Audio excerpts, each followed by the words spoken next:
The motion before us today is that this House believes that paintings damaged by activists should be displayed with the damage rather than restored. Now, before I present our case, let me establish clarity about what this debate is or is not about. Now, what this motion is not about is that this motion is not asking us whether vandalism is good. It's not asking whether the activists are right in their causes. It's not asking whether museums should encourage these attacks. Those are distractions from the original motion. Now, the motion actually asks us, after the damage has already happened, after the soap has been thrown, after the paint has been splashed, what is the best way to respond? Should we restore these paintings or display them with the damage intact? Now, these are our models and burdens. What the proposition must prove was we must demonstrate that displaying damaged artwork serves the museum's core purposes better than restoration. And what the opposition must prove must that they must demonstrate that restoration better serves the museum and society. Now, moving on to our first point. Museums are about history and not perfection, and damage is a part of an artwork's historical journey. Now, at the heart of this debate, it lies a very fundamental question, which is what is a museum for? Now, a museum, we believe that museums are institutions of history and of truth. They exist to preserve the past in all of its complexity, not to curate sanitized fantasies. Now, these paintings were damaged during one of the most important periods in human history, which is an era that's being defined right now by climate crisis and the desperate actions of those who are feeling unheard. Now, consider how we treat other historical artifacts such as buildings, ancient ruins, or pottery.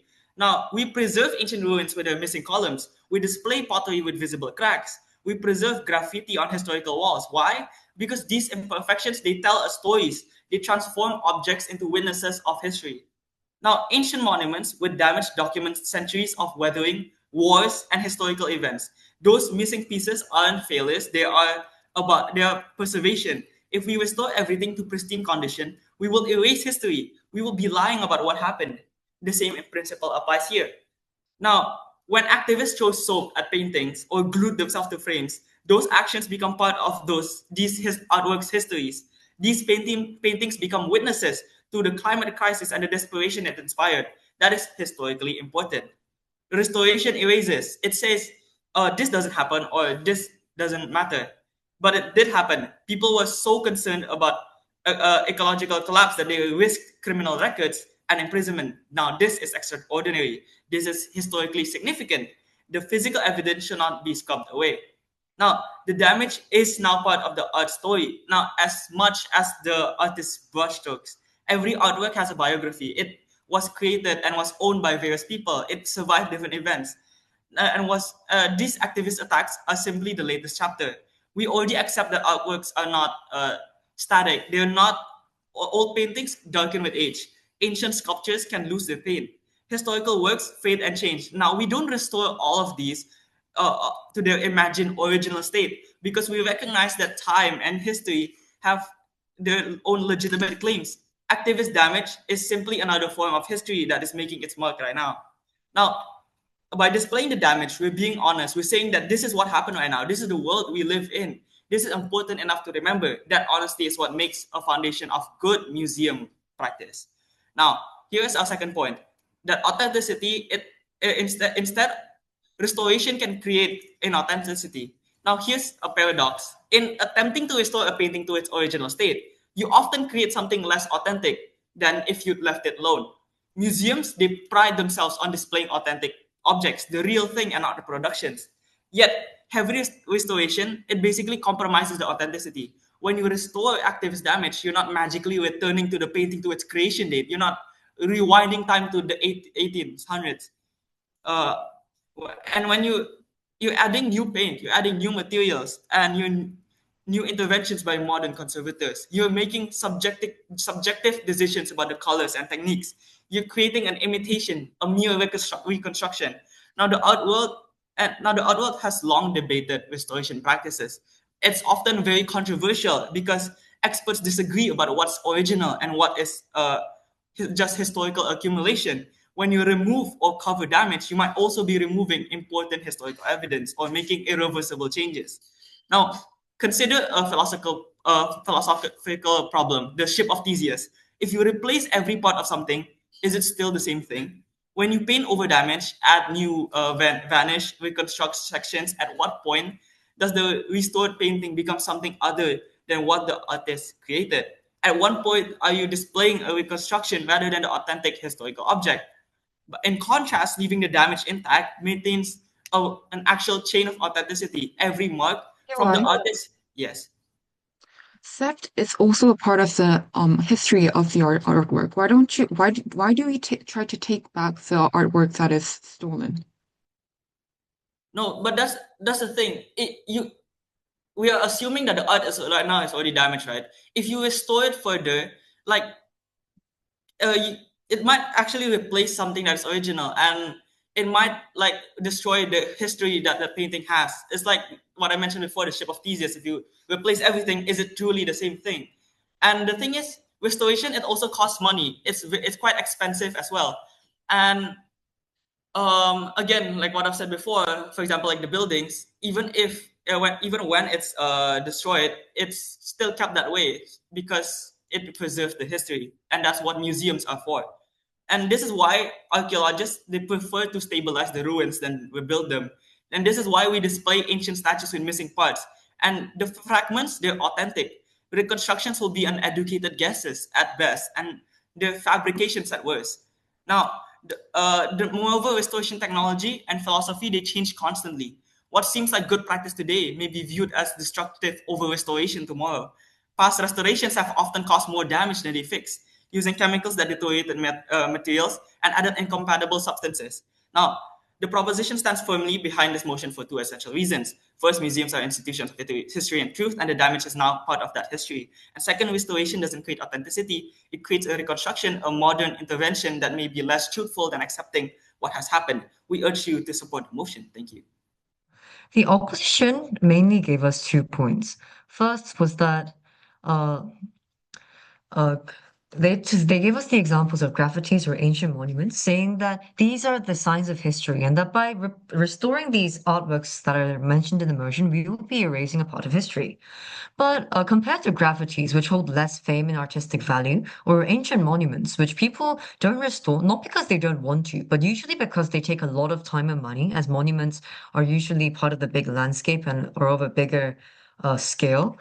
These famous paintings or artworks that we mentioned in the motion are usually of great artistic value, that are usually whose artistic values are damaged with this damage that is done to the artwork, and according to the motion, can be restored to a certain state.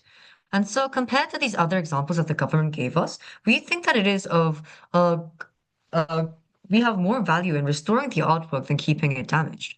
Uh, and and that there are alternative ways to preserve this spirit that comes with the artwork, which we will mention in the motion. And now the government also talked about how restoring the artwork makes it not authentic, but because it's like applying something that it wasn't applied to the artwork in the first place. But we think that also something that is very important in artwork and contributes to a very great part of its value comes from the way it looks and the public views it. And so the way that it looks when it was first made is also a great part of the artwork's value. And just because it's not completely like the original doesn't make it a reason to not fix the artwork. In fact, we can be restoring more of its value by making it look more like how it looked like in the original. And the government also mentioned how restoration costs money, and so it's very inefficient. But we believe that this is another this not restoring the painting, as we will mention in our next arguments, can lead to more damage to other paintings because people are encouraged by uh, seeing how people not restore the painting and keep it as it is, and take it that they can just damage paintings too if it's for their own motives, and take it as an excuse, You know why? which, yes. Okay, so considering the logic that if museums do not seem to want to restore the paintings, why would activists keep trying to do it, even though it's quite clear that the museums won't do anything about it? Because there's going to be no purpose in it if the museums don't really care. The entire reason they do it is because the museums will care. We're not saying that the museums won't care. We're saying that uh, it's going to cause more damage because people could be encouraged to participate more in these similar acts, even without good motives, if they keep seeing these things happening. And so to move on to our arguments, our first argument is that the point of this whole action is in drawing attention for change to happen. So after the purpose is fulfilled, there is less reason to keep this damage in place. Now, the whole point of these activists throwing substances at paintings and taking this effort is because activists want to draw the public's attention to the current urgent societal or environmental issues. But after they have done this act and have caught the attention that they want, they have now fulfilled their purpose to draw the public. And so now they'll probably need to focus on explaining and working for their social purpose, and the painting itself is less of use to them. And the thing about attention is that even though it can be a big scandal at the moment, as time passes, attention slowly cools down. So after a few months after the decapitation, most of the public who momentarily paid attention to this painting will probably start forgetting about this painting, and the activists will also start looking for other acts to perform. So now that the painting has done its greatest use for the activists by drawing attention, there is really less reason to keep it that way if you can restore it as well. Now, the government can say that, oh, it's meaningful because it's preserving the spirit of the social movement and it's preserving the history of it. And we agree that it can be true. But we also think that there are better alternatives than keeping the original painting that way. For example, we can put a photo of the damaged version next to the real painting so that people can see it whenever they visit, or we can preserve the spirit through records or news reportings and etc. And moreover, we think that there is no damage in repairing the artworks while using the alternatives. But keeping the damaged painting that way can be actively hurting some people. Which leads on to our second argument is that there are lots of people who appreciate art and who keep a lot of value in these artistic paintings who definitely do not appreciate or are enraged at the damage to their favorite art. Whether it's throwing raw eggs at the Mona Lisa or covering Van Gogh's paintings with cabbage soup, the famous paintings that activists target is usually something that is very renowned, something that has very great artistic value and has contributed to the artistic fields, and usually are works that many art enthusiasts and the general public really know and love. And so while there are people who approve of these actions, uh, by decapitating these paintings, by throwing glue or paint over it, and destroying all the effort and the artistic skills that the artist had poured into the painting, is something that is actively destroying the original value that the paintings have carried, and also something that really hinders all the joy and all the inspiration that usually once gave to the public and the people who really appreciated this art. And so there will definitely be many people who do not appreciate or are severely hurt by this damage to their art that they once very cherished and they took very much inspiration from. And so while to some people this whole act of damaging this painting can be meaningful to some extent, to many others this will be more of a nuisance that should not be celebrated but punished and definitely restored. And so it's also very important to restore this painting to preserve the viewers' entertainment, the meaning that the viewers take in this painting as well. And also, in another stance, this can also mean restoring can also be important to keep the spirit of the environmental movement as well. Because if these types of people who usually took a lot of meaning in these artworks and took a lot of hurt by this artwork being damaged, could have aversive feeling for the environmental movement after the painting they want to see is destroyed. And so to also preserve the meaning that this act that the activists took, we should also restore the painting for it. We believe that the pain that causes the viewers and the damage to the artistic value is much greater than any benefit that the government's stance can bring, especially considering that there are alternatives to preserve this meaning behind this activism movement. We believe that we should definitely restore the paintings. I am very proud to oppose. Before moving on and explaining my arguments, I'm first going to respond to what the opposition's points directly have been saying. And it will show you, Judge, on why all of their arguments are built upon flawed assumptions about the value, behavior, and about how human nature works. So we were told that someone's artistic values have been damaged, and because the work can be restored to a certain state, we should do so. That argument treats art as if its only value is visual perfection, and that is not how museums operate. Art gains meaning from history, from context, and from what has survived. Damage does not erase the value. In this case, it creates a record for the real moment in time. And my teammate has already mentioned how it is not worth to erase the authenticity of the painting just for the amount of time and effort to be wasted. Restoring the work does not return it to what it once was. It creates a version that hides what happened. That's not preservation, that's removal. We also heard that the claim that just because a painting is no longer completely original does not mean it is not worth restoring. But that misses the issue here. The question is not whether or not restoration is possible, but it is whether or not erasing evidence of a political act is the right thing to do. Choosing to restore is a decision to pretend that the event never even mattered or happened. We were told that if museums do not change their approach, people will keep on repeating these actions and feel encouraged to continue.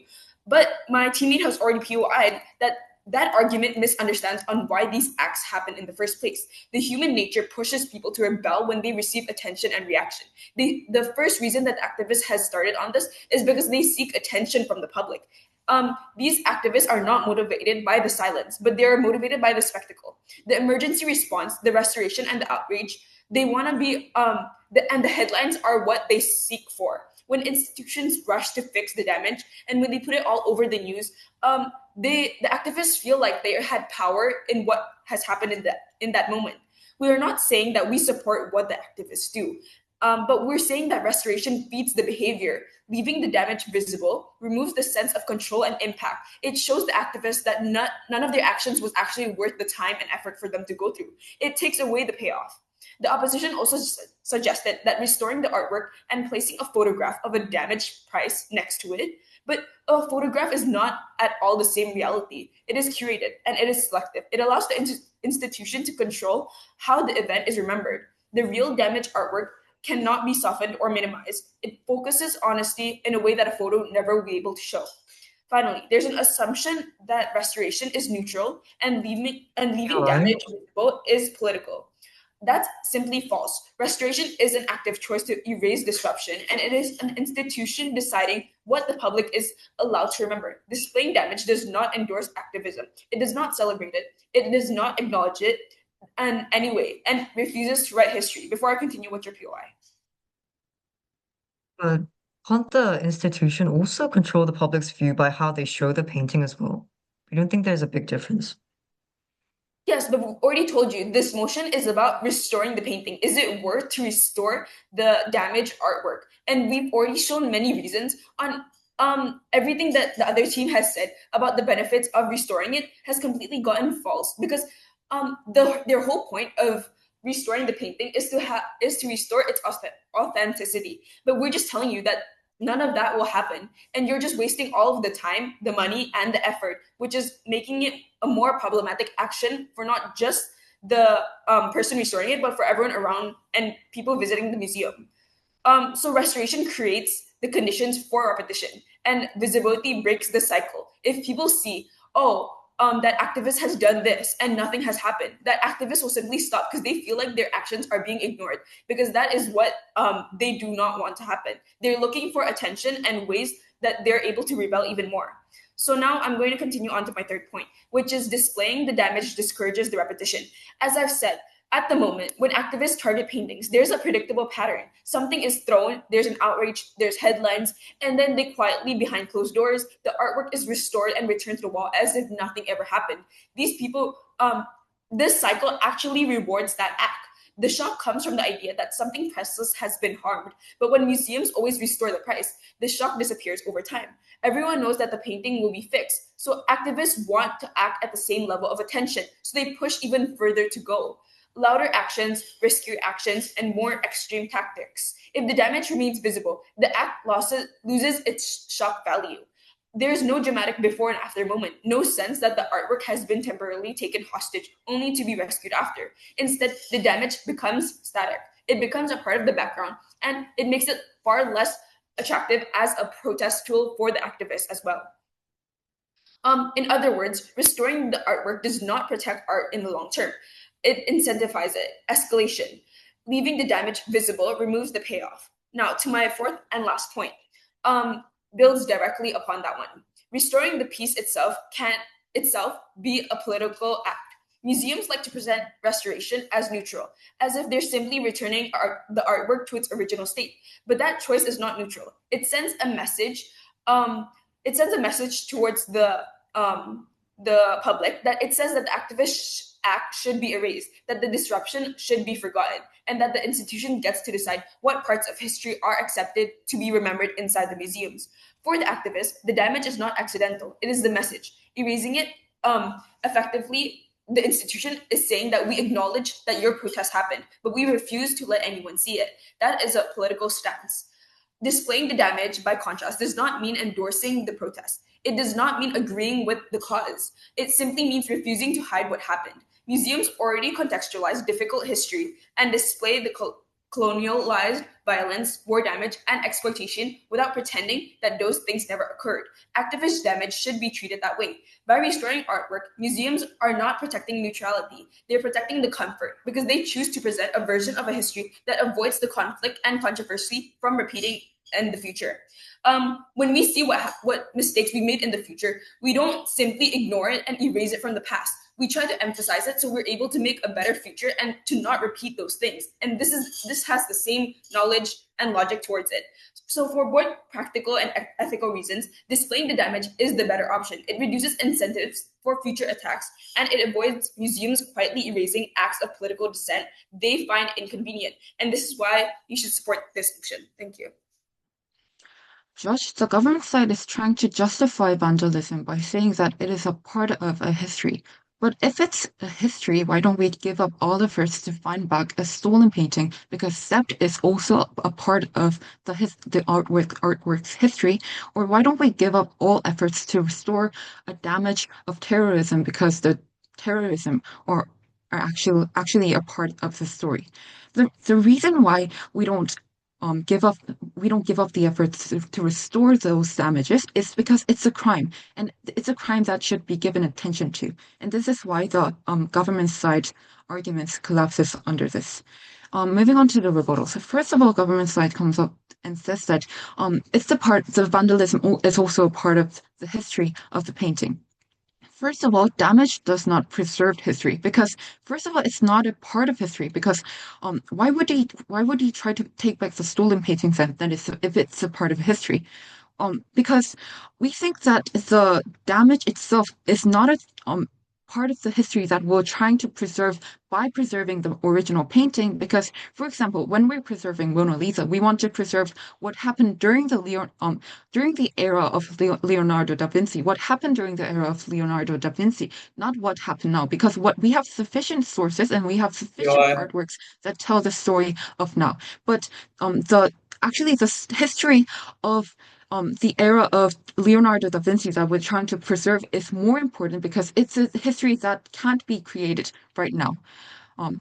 So even if you assume that it adds some sort of history, it's damaging the history that originally existed in the painting, and the government is completely ignoring the harms of this, which is more important than preserving the history of now, because of the fact that someone threw cabbage soup at Mona Lisa is far less important than the techniques that Van Gogh used during he was painting Mona Lisa, or what happened during the era, because it's a history that is unrecreatable. But second of all, why is the history only preservable through keeping the damage? We continuously ask you this from the leader of the opposition speech, that there are alternatives to preserving the history, like having a picture next to painting, which can fulfill both purposes of preserving the history and actually preserving the entertainment of the viewers by looking at the painting. And then the government says something about authenticity, right? However, we see a contradiction here, because they are saying that environmental activists have generate irreversible harms to the artwork, but that is okay because it's an activist movement. However, when the museum tries to restore that damage, it's irreversible harms, therefore it is not okay. However, we say that these vandalism shouldn't happen in the first place. We should show no tolerance for these vandalism in the first place, because it is destroying the original history of the painting. But two, when this happens inevitably, and even when we concede that it's a part of the history, we think that restoration can be also part of the history, because we are while also preserving the history by restoring the original history, by restoring the artwork, because Yeah. And third of all, they say that museums won't care when the museums won't care about the damages, the damaging of the artworks won't happen in the first place. However, we think that the museum's action in response to the damage given to the artwork is a trivial reason for why the environmental activists actually damage the artworks, because there are many reasons aside from the museum's restoration of the artwork. For example, the people's reaction to this, the social media attention from the social media. There are many reasons why these activists would want to damage the artworks in the first place. Also, they say that photographs allow curations, therefore it's preserving the history of the by the photographs allows creation. However, we don't see why this is a problem, because all of the artworks in the museums in the first place are curated in the museum. And even if this is not true, the harm of the original history being destroyed and the viewers not being able to see the painting far outweighs the benefit. Moving on to our third argument, the environmental activists don't have the right to damage the paintings in the first place. Why are they not justified? First of all, nobody is justified for this in the first place. Just like we don't tolerate people stealing our artworks from the museum or vandalizing our artworks, the fact that they're an activist does not change the fact that they are allowed to do this kind of vandalism. But second of all, destroying the painting is a problem-solution mismatch. A painting made decades ago is in no way related to the environmental harms that the activists are trying to prevent. And the reason why we tolerate some wrong actions that the environmental activists do, for example, doing a riot in front of the companies that harm the environment, is that they are a last resort. But last resort have to be at least related to the cause of the harm that they are trying to prevent. For example, let's say that you are being threatened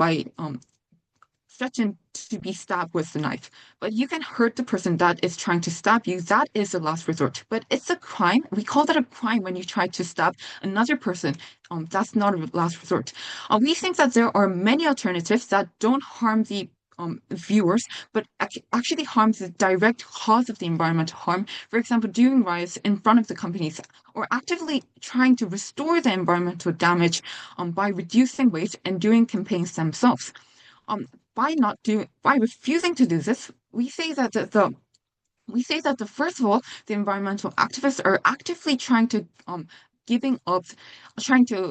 directly address the direct cause of the environmental harm and actively trying to harm those who aren't the main causes of the problem, which is not justified. And two, they are doing nothing to restore the environmental damages that they are trying to prevent. Second of all, what does the implication of displaying the painting with the damage mean? So what happens when we keep the damage? The damage is exposed to the public, which is exactly what these activists with the wrong intentions aim to do. And we think keeping the damage gives the implications that we tolerate these actions, which would mean that more people would try to damage the paintings when we don't restore the damage. So even without rightful motives, damaging a work of art is a crime in essence, despite these reasons, and more people can just start to use activists as an excuse. Very proud to oppose. Now, this debate is not about justifying vandalism, endorsing activists, or encouraging attacks on art. Those are deliberate distractions. The motions ask a more narrow and serious question. Once the damage has already occurred, how should museums respond? Now, the choice is between restoring paintings to erase damage and manufacture a return to normality, or displaying the damage as part of the artwork's historical journey and the social conflict surrounding it. Now, museums are not spaces of aesthetic comfort alone. They are institutions of memory, context, and historical truth. Judge, this is what the opponents misunderstand heavily. When damage occurs, it becomes evidence of a moment in time. Restoration may appear respectful, but it sanitizes conflict and rewrites history. Displaying damaged artworks preserves authenticity, invites critical engagement, and fulfills the museum's duty to confront reality rather than conceal it. Today, I'll be presenting three rebuttals and rebuilding and weighing my team's case to secure my team's victory. First, I will start my weigh. Now, when weighed, opposition's harm is limited to audience discomfort and aesthetic preference. Now, while government's benefits concern historical integrity and institutional responsibility. Now, opposition argues that people may dislike seeing damaged art, but preference is a shallow and reversible harm. Viewers can maybe look away, or contextual explanations can be provided, and taste will change over time. By contrast, restoring artworks permanently erases historical evidence. replaces authenticity with approximation, and allows institutions to control narratives by hiding conflict. Now, unlike magnitude and durability, discomfort may be temporary, but historical distortion is lasting. This is exactly why many people goes against the idea that we should restore old and broken historical monuments, because they want to keep the authenticity, they want it to be original, and they want the historical truth to be preserved. Museums exist to preserve truth, not to maximize visual pleasure, and prioritizing the audience comfort over authenticity undermines their core purpose. For these reasons, the educational, the historical, and maybe even the ethical value of displaying damage clearly outweighs the opposition's aesthetic concerns, meaning government wins our every clash.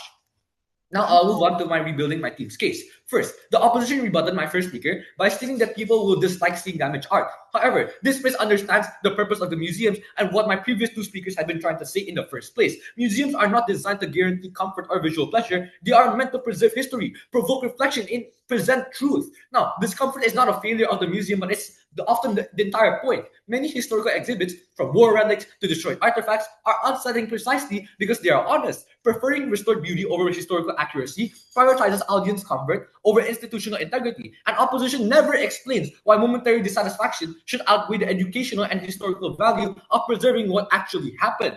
Now, second, opposition, yeah? You only talk about the history that is happening now, but what about the history of the past that is irreversibly damaged by the vandalism? The history of the past, the thing is, I think things change over time. And plus, even if you restore it, that's not really what the past history has said. I'll explain this later on in my point, but if you do restore it, if someone else repaints it, that won't be the same thing, because there will be a different artist, there will be different materials, there will be a different overall idea. That is exactly different from what we are trying to say and what the opposition is even trying to say. Second, opposition then rebuts my second speaker by saying that because vandalism is a crime, museums should give it attention. This misunderstands how activist behavior works. Attention is what fuels activism, and guaranteed restoration ensures that activists must repeatedly vandalize to regain visibility. Now, displaying the damage turns the act into a fixed historical record rather than ongoing spectacle, removing the incentive to repeat or escalate. Simply labeling an act as a criminal does not justify erasing its consequences, and the opposition never explains why silence would deter activism more effectively than documentation. Now I'd like to move on with my refutations. Now, first, opposition's insistence on restoring artwork to their original state ignores the reality that true originality cannot be recreated. No modern conservator can paint like Leonardo da Vinci. This is also a response to opponent's previous POI.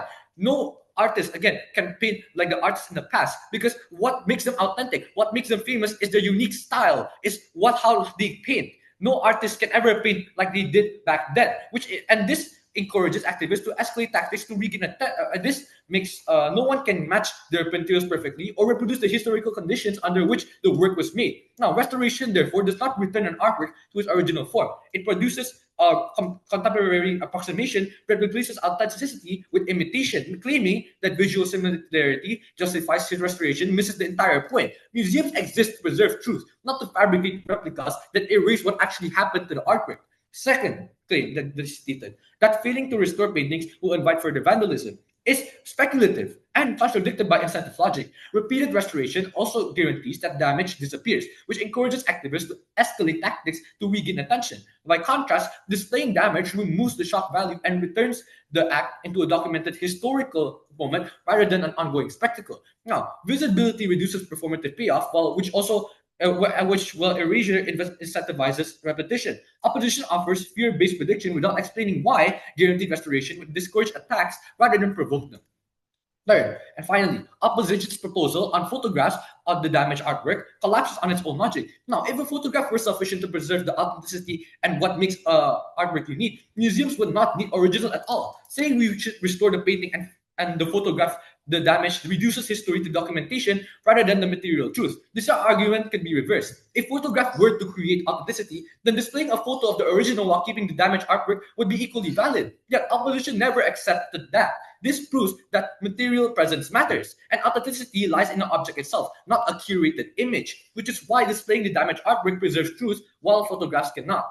And opposition consistently misunderstands the motion by arguing as if this debate is about preventing vandalism or judging activist behavior, when it is explicitly about how museums should respond after the damage has already occurred. Let me highlight that this is what the opposition has mostly misunderstood this entire debate. Every one of their arguments follows this exact same logical flaw. When they argue that vandalism is a crime, they're addressing moral blame, not post-damage responsibility. When they argue that people dislike damaged art, they prioritize aesthetic preference over historical duty. And when they suggest that photographs as a substitute, they reduce material history to documentation, contradicting the very purpose of museums. And when they warn that attention fuels activists, they ignore that erasure incentivizes repetition, or documentation will end the escalation. None of these arguments explain why restoring art is the better post-damage response. They merely express discomfort with the existence of damage. Government wins this debate clearly because we engage with the correct question: how institutions preserve truth once damage exists, while opposition repeatedly debates a motion that is not even on the table. For all these reasons, I am very proud to propose. Thank you for listening.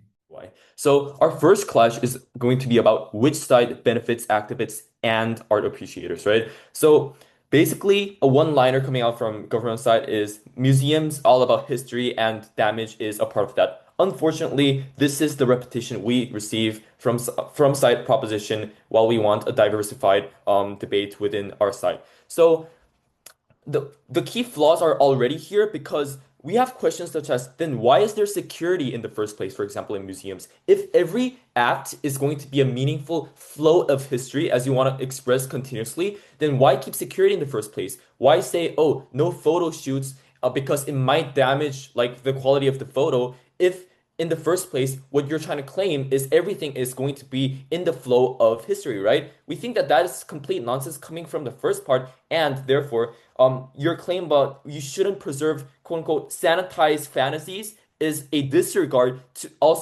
key stakeholders who are art appreciators who you keep on disregarding, right? And also you talk about preserving ancient artifacts with missing pieces, adding on to what our deputy leader of opposition told you. Those are meaningful because they were found that way exactly, and therefore it makes the defects also valuable and historic. So you don't understand, for example, the exact mechanism of how it made because it was made in the past. So even if you do thorough research, you can't quite replicate the same degree of art that you can put into that, so you can't do it. And it's also a trace of history, such as war, traces of memorable conflicts between historic individual and so on and so forth, etc.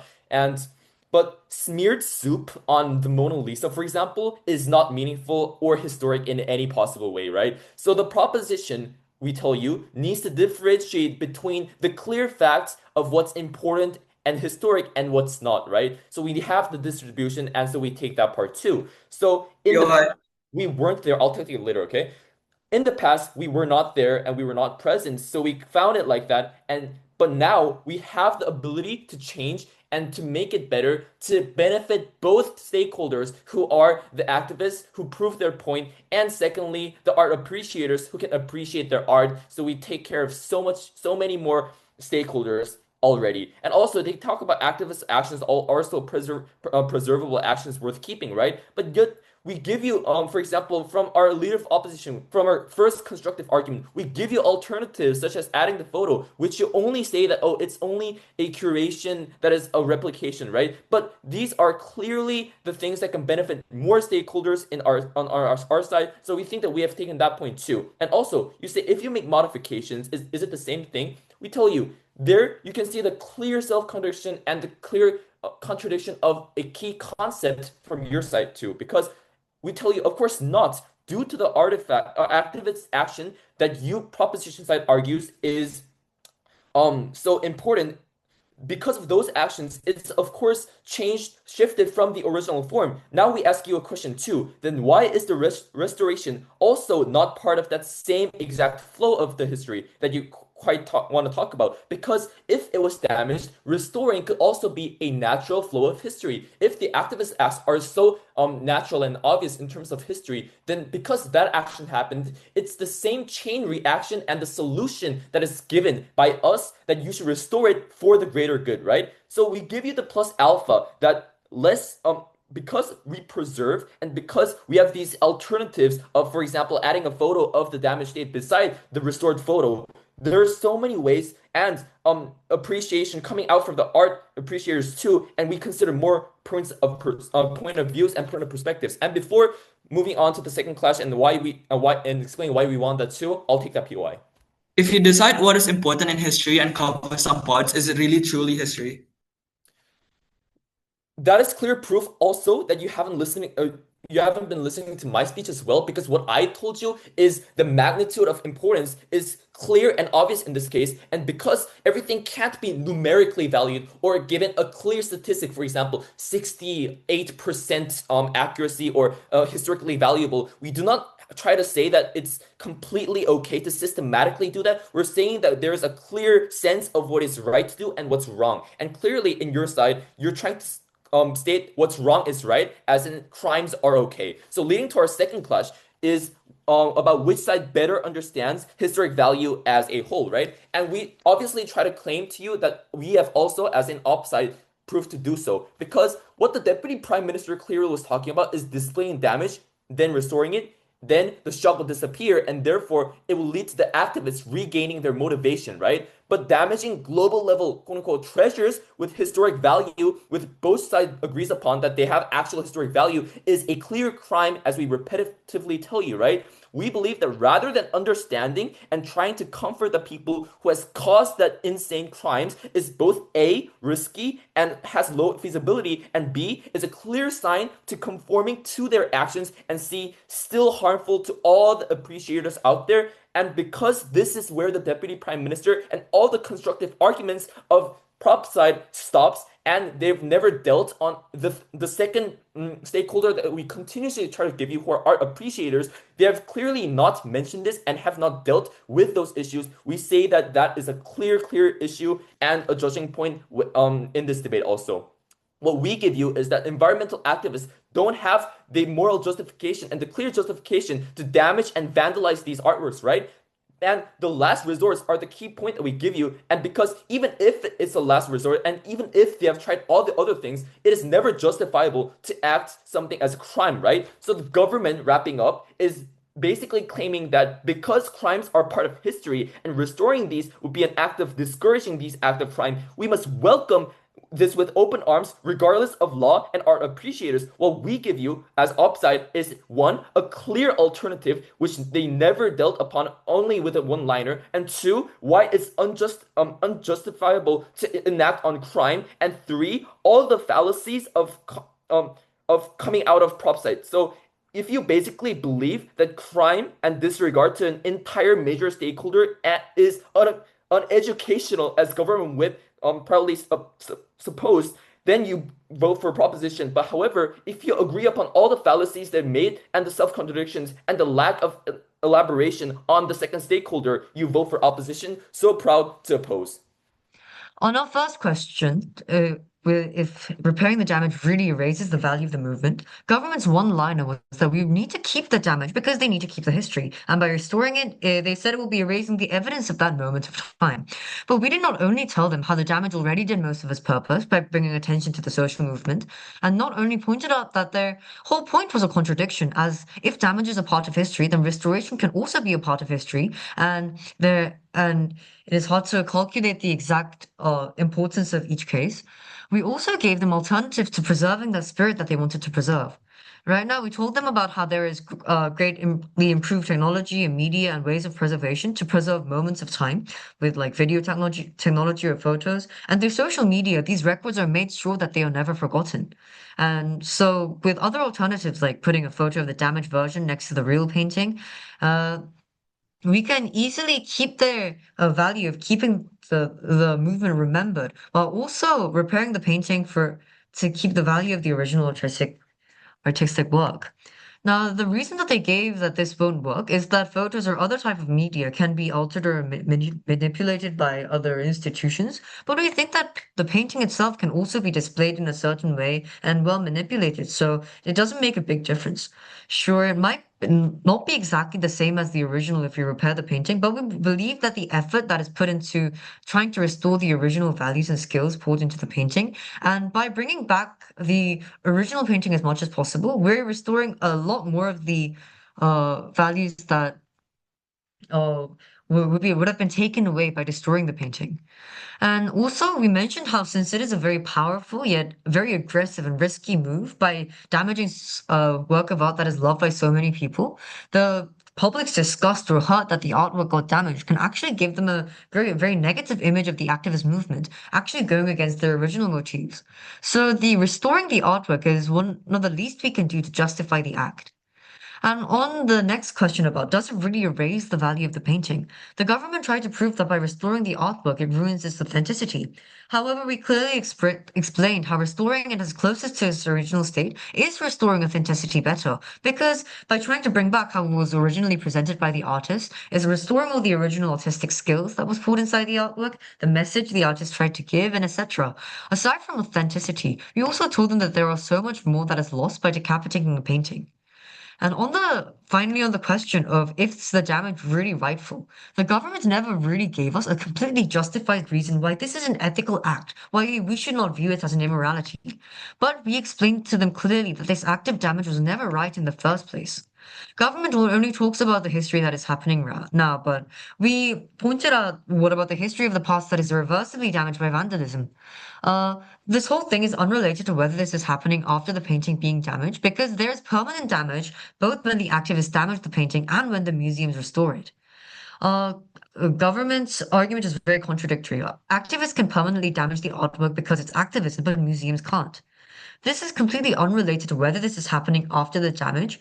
Vandalism should not be happening in the first place, and tolerating the damage definitely increases its chances of it happening in the future as well.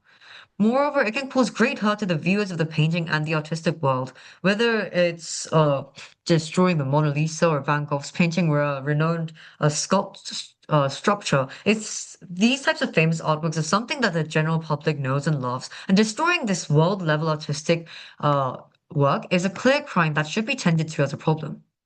And on the point of would the activists be more inclined to this kind of activism when we restore the damage, we clearly said no. We said that it gives a message that we tolerate these things happening, which the government also never clearly responded to. From the first, this type of damage was never an act to be celebrated, but one to be repaired and regretted. So I'm very proud to oppose. Whether or not the opposition wants to admit, this debate has shown a clear difference between the surface level claims and actual analysis. I will go through the main clashes in this debate and explain why at every single point the proposition comes out ahead. The opposition has said that someone's artistic values are damaged and can be restored. And just because a painting is no longer original does not mean it is not worth restoring. But my side has said that they are ignoring all the factors involved in restoration. You can't just say you're going to restore it and it instantly is done. Restoration never brings a painting back to its authentic state. It involves modern materials, modern interpretation, and guesswork. This does not preserve the meaning, and it risks changing it. When you restore a painting, you're not actually protecting the authenticity. You're creating a version that pretends the damage never happened or was never there. From this point, we can see that's why the pro team has won on this clash, because we engage with the authenticity, the history, and the meaning, while the opposition reduced art to an appearance alone. Second, the opposition claimed that if we restore paintings, activists will stop vandalizing. But my side has said that this ignores all the basic human behavior. Activism driven by vandalism is about the attention and the rebellion. The opposition never explained how restoration actually stops that process. They just assumed that it would. We explained that restoring art completes the cycle activists want: action, outrage, repair, attention. Leaving the damage visible removes the shock and removes the reward. From this point, we know that the pro team has won on this clash as well, because we explained the process of how the behavior changes, on how the human brain thinks and how it works, while the opposition offered no mechanism at all towards this. Third, the opposition argued that restoring artworks benefits art appreciators. But my side has said that art appreciation is not just about seeing a clean surface or a painting that's extremely perfect. Museums exist to show history and not perfection. A damaged artwork tells a deeper story about the time that we live in. It invites discussion, education, and reflection towards the future and the young learners. Restoring it erases the context and replaces it with something safer and less honest. From that point, we can see that the pro team has won on this clash as well, because we were able to show that appreciation includes understanding, context, and history, not just visual enjoyment for the art. Fourth, the opposition has said that photos are allowed. photos are not allowed to be taken from the artwork because they reduce the quality, and question why we have security if we treat vandalism as history. But my side has said that this is completely misunderstanding the role of museums. Security exists to prevent harm, not to rewrite history after harm occurs. Acknowledging damage as a historical event does not mean allowing it to happen again. And that is not what our framework has been mentioning or what this motion even stands for. And banning photography has nothing to do with whether it damages should be hidden or displayed. That argument avoids the motion instead of engaging with it. From this point, we can already clearly see on why the proposition has also won on this clash, because the opposition confused prevention with erasure and failed to respond to our actual case and motion. Fifth, the opposition said that they were trying to show that vandalism is wrong and should not be supported. But my side proves that on why they do not understand the motion as well. They completely base their whole case on this. This debate is not whether or not we support the vandalism. We've stated this repeatedly in all of our speeches, that vandalism is a crime. We're saying that. What the opposition refuses to engage with is how institutions should respond after the act has occurred. Ignoring human nature, ignoring incentives, and focusing on moral condemnation does not solve the problem. From this point, we can see clearly why the team has also won on this clash, because the opposition argued against a position we never took. At the end of this debate, there are key points that the opposition has simply ignored. They ignored the financial cost of restoration and repeated repairs drain public funds. They ignored the fact that authenticity cannot be restored. They ignored the role of human nature and rebellion in driving repeated acts. And most importantly, they failed to understand the meaning of the motion itself. Because they misunderstood the whole motion, their whole argument collapsed. Because they ignored our analysis, our process, the impact, and the long-term outcomes. They never answered the whole case or motion. And that is why on museums as spaces of history, on authenticity, and discourages repetition, on institutional responsibility. And that's why the proposition has won every one of these clashes. For those reasons, this House should be proud to affirm the motion. Thank you.